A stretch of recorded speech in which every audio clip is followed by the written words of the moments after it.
Okay, guys. So we live in North Florida, and we live right where the hurricanes came directly over our property. And it was scary. However, we are survivalists and super preppers, meaning we're ready for about anything we thought. So I'm going to talk to you about the hits and misses of the three hurricanes that just came over. First of all, I want to tell you that when you're dealing with anything over a Cat 1 storm, it can be dangerous. There's tornadoes, and tornadoes are much different than a straight line wind. In the last one, there were winds recorded, I think, at 146 miles an hour here. It was just crazy. The ground was shaking. It was roaring here. And we live in a two-story brick home that is built with 2x6s, and then it has a brick veneer on the outside. It was shaking. I thought for sure the roof was going to come off. We also have an underground shelter under the home. And we all got in that and just stayed there. I was really worried about losing the roof and then flooding coming in and all that kind of stuff. However, didn't lose any shingles or anything. We did lose some barns and some barn tops. Just ripped the top right off some barns, and there were tin tops. And we had a lot of damage of trees. There were trees down everywhere. It was just terrible. Power lines down everywhere. Things blown, missing, completely gone. And some of our neighbors' homes and stuff were not so lucky. They did not survive. Their homes did not survive. They were in shelters, thank God, because if they'd stayed in those mobile homes, they would have been gone. So anyway, just saying that we had some bad stuff here.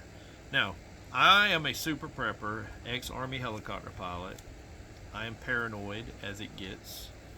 I guess I would be on the crazy list if you were a normal person and looked at me and say, that son of a bitch is crazy. And, you know, I do understand that I'm paranoid. And so, I'm going to talk to you about some misses, hits and misses, for us and our family during these three hurricanes. And now we learned something. Every time a hurricane came by, or came over, we learned. So the first thing I learned was fuel for generator is hard to store. My generators, 3 days before they got here, or a week before they got here, I cranked on my generators. And I had to empty the carburetors because the fuel that they use has ethanol, and the ethanol collects water, and the water gets in the carburetor, and it's a shit show. So I know you're supposed to use the boat gas and all that, but it is like $1.20 more per gallon. So I thought that if I put in the stabilizer that it would work, but unfortunately it did not. And I had to clean out all my fuel cans, all my generator fuel and everything, and restart it. The second thing was the generator fuel valve shut off. It's a Harbor Freight generator. When I went to turn the valve, it just started pouring gas out of the valve. And I didn't have an extra valve. So basically, I had to take the first storm on without a generator. And I had to wait until Amazon could deliver me a valve to put on the generator. But now I have two valves sitting waiting. The next thing is fuel lines at the store. We had fuel stored up, like I said, but fuel will go bad if you keep it stored too long. So we had bought fuel about 2 weeks before the storm came in, or about a week, I'd say. But during the storm, the fuel lines went crazy. They sold out of fuel immediately right after the storm, and they couldn't get it in because the roads were closed and all kind of shit. And it was just a shit show. Plus, there was no electricity at the place where they sell the fuel, so they couldn't pump it. So the fuel lines and people desperate for fuel was a problem. There was a lot of people desperate for fuel, and they were fighting for fuel and stuff. Number 4, our freezers take too much energy to run. And they, freezers are good if you go ahead and put some ice. We always, like before storm gets, we take bleach jugs. Bleach jugs and water jugs and, milk jugs, and we fill them up with water and put them in the freezer and let them freeze. That way it becomes a big ice cooler, basically, and can last a lot longer. The problem is if the electricity don't come on about 2 to 3 days, it gets to be a problem. You have to run your generator, and a generator will eat a lot of gas. I mean, we were going through 5 gallons a day. That's a lot of money. So that is a miss. Number 5, needy neighbors. Having generator issues, failures of water systems.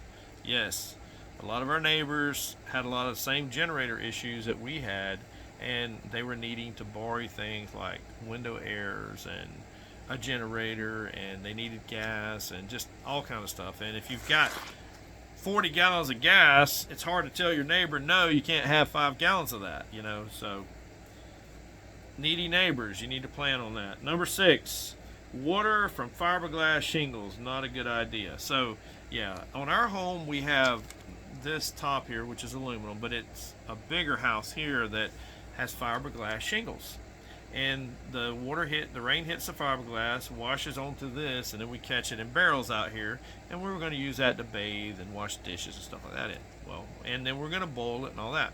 Well, the first night that we bathed in it, we noticed we were itching pretty bad. And I shined the light in there, I could see these little fiberglass shards. Well, the rain had come down so hard that the fiberglass had gotten in the water, and we were trying to bathe in little shards of fiberglass. A good thing we didn't drink that. We had plenty of drinking water stored up, but yeah. Just be advised, fiberglass shingles on water catches does not work. And you need to make yourself an expert on how to purify, filter, and all that water before the next hurricane or next shit hit the fan deal. Number 7, screwed up fuel cans. And I'm using a nice word, but they're effed up. Okay, the fuel cans, these new fuel cans, and all these bullshit things. You got to press this and hold this and all this stuff for the fuel to come out. Well, we got it up there trying to fill up a generator, and it wouldn't work. And we finally got the little button pressed just right. And when we did, the fuel just poured out, got all over us, got in our face, our eyes, everything else. These safety fuel cans that the government has said that has to be safety fuel cans are shit shows. They're garbage. And they cause more injuries than a fuel can that doesn't have that, Anyway, all right. That's the misses so far. The hits. The things that went right. The first thing I really liked was the solar lights. We used the Fendt solar lights. Perfect. We left them out, get them charged in the daytime, take them in at night, hang them up. They're motion activated. You walk in a room, they kick on, you got light. The second thing was headlights. We had headlights that we used, and just put your headlight on, you charge it up with solar in the daytime, use it at night. Really works out great. 5-gallon buckets were priceless. To have a good 5-gallon bucket to dip water, to move water, to pour water on top of a wood stove, into a metal container, and then turn it and pour it into a horse trough to have a bath, priceless. Rain catches work really good, but like I told you earlier about the fiberglass, stay away from fiberglass rain catches. Use tin or metal rain catches. Number 5, solar showers work really good. The good old $5 solar showers from Amazon. We filled them with water, put them out in the sun. They got really hot. It worked out great. Now this is all stuff after the hurricane, of course. After it went by and we just didn't have electricity. Number 6, propane stoves. I've got several different, everything from a little mini stove all the way up to a 2-burner propane stove, and that worked great. As long as you got propane, you're good to go. Water stored in jugs. We storing our water in old bleach jugs and stuff. We had it stored up, and it worked good for washing our hands, washing our dishes, and even drinking, because it was clean containers. And we stored it all up 1 week before the storm got here, so it's fresh water. Worked out great. Canned soup. Easy peasy, man. Pop the can open, pour it in, heat it up over your stove, and you're good to go. Water trough. Water trough from Tractor Supply. Invaluable. A small water trough. We heated our water over a wood stove, poured it in the water trough, a bar of soap, sitting under the stars, having a nice bath. Perfect. Wood stove to heat the water. We bought a little wood stove from Harbor Freight. No, it wasn't Harbor Freight. It was Sportsman's Guide. The little square, small wood stove. Took the limbs that went down around here and put it in there, warmed it up, warmed the water up, poured it in the water trough. You know, heated the soup over the stove, whatever if you needed to. Even though we did have propane too, so we able to heat it with the propane or heat it with the wood stove. A camper shower. Well, we actually have a camper, and inside there it has a shower. And the camper holds water, and of course it's got a propane shower. You just press the button, and that was a big hit. Number 12, a outdoor grill. Just a standard outdoor propane grill is invaluable after when the electricity's off. You can grill about anything. Number 13, clotheslines. Yes, you wash your clothes or your clothes get wet, hang them out on a clothesline, and they dry. It's free energy, you know. That was a big hit. Number 14, we had a generator and we could backfeed our electricity. We had an electrician come over and wire it where we could backfeed our electricity in our home and keep certain things in our home going, like the freezers and window airs. We have some window airs, and you can keep that stuff going. Number 15. Now, if you got money and you plan ahead, we actually, one of our big preps that we bought on this farm was a tractor with a grapple and a backhoe on it. And that was what we call our super prep. And we did without a lot of stuff to get that. And that is worth its weight in gold. We can move trees out of the road. We can dig holes. We can pile dirt. A lot of things. That thing was a big hit. And it moved all the trees out of the road so we could get out to go to town if we need to. Number 16, solar water heater by Patriot Supply. That solar water heater was really nice. It would heat up water really quick, and you could pour it into something and work. Now, you got to have the sun. You can't have overcast and all that stuff. So, you know, but solar works good as long as you got the sun. Number 17, as I mentioned earlier, outdoor baths were priceless. I actually started liking outdoor baths so much that we're thinking about building an outdoor bath so we can take baths underneath the stars. And we're out here in the middle of the country, and it's really nice to take a bath in fresh air and just sit and see the stars. Now, the mosquitoes eat your ass up after dark, so you want to get it done like right about sunset and then get inside. But yeah, outdoor baths was a big hit. So that's the hits and misses for us here in North Florida. And we are very blessed because I have planned ahead for years by building a brick home, building an underground underneath the home, and saving up and trying to spend our money on, instead of vacations and beach trips and stuff like that, we put it in tractors and things that we can use, prepper supplies and stuff like that. And I know we missed a lot of good vacations, and that's okay.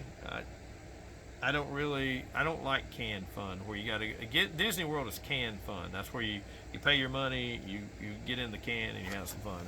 I'm not into that. I'd rather go on a camping trip or something. But you know, I am a handicapped type person. I can't walk very well.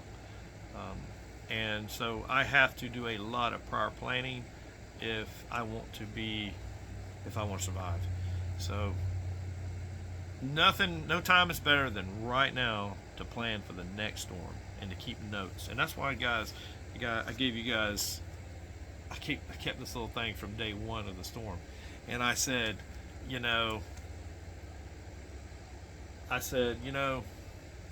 I'm just gonna keep notes because I'm gonna forget about some of the stuff that worked or didn't work, and I just want to know what I need to do different here to get better and get for the next storm. And I made a list of things that you know that we need to do better, and we will before the next storm. We'll slowly save up our money and do that. So go out and make your family, yourself, and your fellow warrior